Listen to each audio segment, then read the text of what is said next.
Gwewe nakyayagala eggwanga lino tambuza vidiyo eno entuukire ku bakulu. Gwani amanya mfitu basega ba CEO mana supermarket tuli batonzi ba mana tu delivering mana wona wajeta zile tujikutosa koche mana osasula gumuru 10 no chane kwa kalinke akakutwala awolengedde gumuru 10 wotera ko oyingira otandikira okulaba ku misino bana bawala je bali bayitirivu tu posting mana tubera online 24/7. Government mwagala tugamba nti obuwemo mutegeera bumu bwe bawe mula President Museveni ne family ye buno sibu we mweri abaana baffe ne community yaffe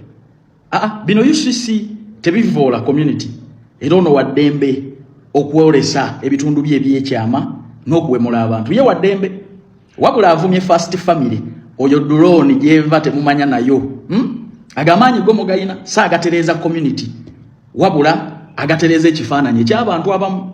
bana bwe tuba tukola emirimu gyaffe nga batutadde mu offices tetubaamu kyekubiira omukulu akulira UCC regulating emikutu gino tobaamu kyekubiira saidi zonna tunulayo wano omuntu singa wemula bwe muzi first family mumunoonya buli bwamu paka ole mumukwata ono mukyala yalemera ki njagala otuula awo bwe bateeka mu office okugiregulatinga biki ebigenda eri abantu ddala mbuulire singa mpuleyinga akatambika neri omwana wo afuna kifaananyi ki era abaana tuli bakugira tutya okukola bino office bwe mba mwazikowa muzituwe fe abaagala okukolerera eggwanga lino tukole ekituufu ekirina okukolwa okukazi ne gubeera kuno nga guwemula n'okulaga ebitundu ebyekyama eri abantu video zaako tegulize ziriko restriction nti tejja kgenda wa muntu yenna oba wasiibye oba oli mulokole oba oli mu paati oba oli mufaaza lwaki tukyalina abantu ab'ekikula kino ku mikutu gye mugatta abantu ddala eggwanga lino bwe liba lirina ministry namba ya ethics and integrity nga temwebase mukolere ku ggwanga mukolere ku bantu bannange naye alaba ku kikazi kino amanyi we kibeera inze ndiredo kigulako emisango era tufaafaagane mu mbuga z'amateeka gwe nnoonyaako ekirabo kyakakaddaaka nze nja kufaafaagana nakyo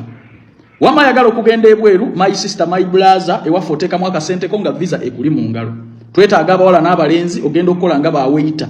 ne bawaitress mu ggwanga lya Kuwait ne Qatar ne Dubai Saudi Arabia zo interview muziraba tuli mu kuzikola era bagenda kutambula mu bwangu njagala kubajjukiza nti Dubai yatuwadde omukisa eri bakirina abakola ku bisaawe yes kasala katiri ddala milioni 1.2 naye nga batambula mu bwangu ne ka input katono kakuteeseganya so tunoonyeeko ku noti 7